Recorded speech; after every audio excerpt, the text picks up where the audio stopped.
What is up, everybody? Welcome back to another episode of my channel.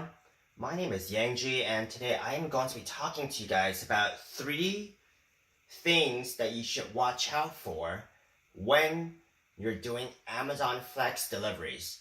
Now, a little background information about myself. I have done Amazon Flex a few times. I think it's a great way to make extra income with limited time because you just schedule a time block with Amazon. And actually, there are times you get done early, and there are times you get done, on time. So out of my several times I've actually done Amazon Flex, most of the time I have finished early. And I think it's just one time, which was the very first time, that I actually finished late because I didn't know what I was doing. And with that said, I think it's a great way to actually earn extra income with a very limited amount of time, because you usually get assigned for about 2 hours and 30 minutes to 4 hours. So if you have any kind of time within that kind of time range, it's a great way to just go out and make, I think, at least $18 an hour. So I haven't done it for some time, but I do want to share some of my experience with you all in regards to how to stay safe out there while you're doing Amazon deliveries. Before we begin today, if you guys have not yet already, please subscribe to my channel, as I will be coming out with new videos like this on the regular on how to make it as an entrepreneur and on your own. So make sure not to miss out on that. Now let's begin. So we're talking about 3 not very obvious ways on how to stay safe out there as an Amazon delivery driver. And number 1 would be to organize your packages.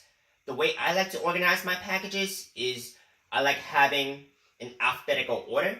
So, for example, I drive a standard car, so 4-door sedan, and what I usually like to do is I like to alphabetize my packages. So A to, so that would be about 8 alphabets per car slot. So A through, I think A, B, C, D, E, F, G, H. So A through H would be in the front seat. The latter 8 would be in the back seat. And the last 8 would be in the trunk. Now I know it's not always going to work out that way because, sometimes you have more they're not going to be evenly distributed. So there are times where you have to just remember where some of the package are going. So if you have an A that's too big to fit in the front seat, you're going to put it in the trunk, and you just remember that. Or if you have a B in the front seat that's too big, you're just going to have to move it to the trunk or the back seat, and you just have to remember that. This is very important because it will significantly reduce the amount of time that you're going to use to look for these packages at every stop. What I also like to do is I like to put the biggest packages on the bottom. So what that means is, what that implies is that every time you have to look for a package, like a smaller package, you won't have a big package on top of smaller packages, which will make it a lot harder for you to find your packages. But if you have the bigger packages on the bottom, you're just going to have your smaller envelopes on top.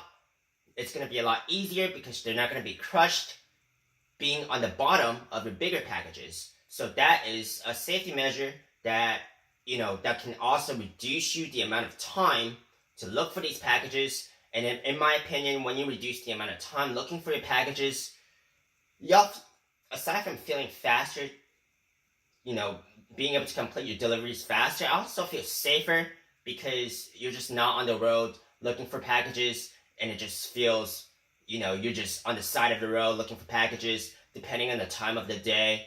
If you're driving at night especially, that could be a little dangerous, depending on where you're driving and, what kind of street you're on.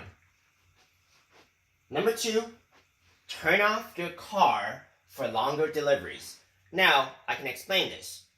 So, especially if you're driving an older car where the carbon monoxide is coming out of your muffler, and you're going to have to go in the trunk and pick out a few packages for the same stop.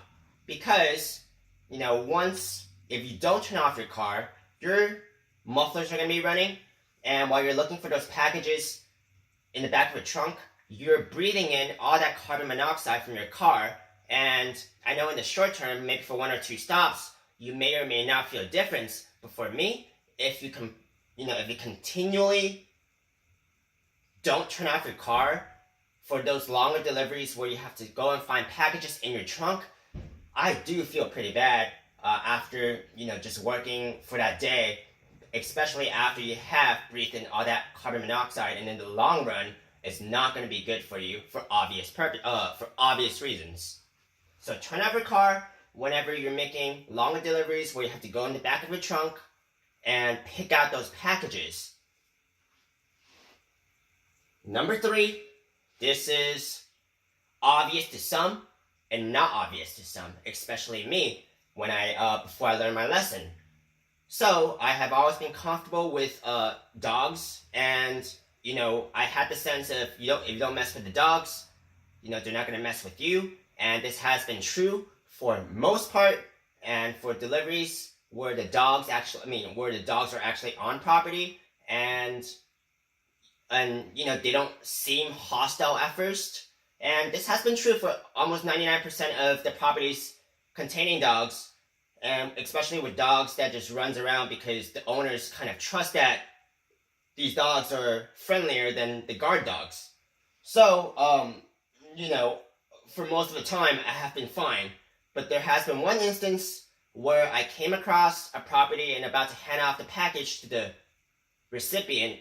The little dog actually bit me while I was, coming off the property. And it was unprovoked, and, it was the least expected. I was not expecting the dog to bite, but it actually did.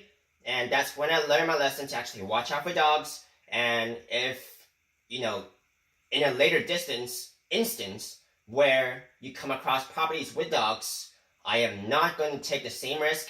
I will just find a way to actually drop off the package safely according to the notes left on the Amazon delivery app, and just not really take the risk. And you should not too, because it's a terrible experience and it's just not something that's going to be worth doing. So do be mindful of that.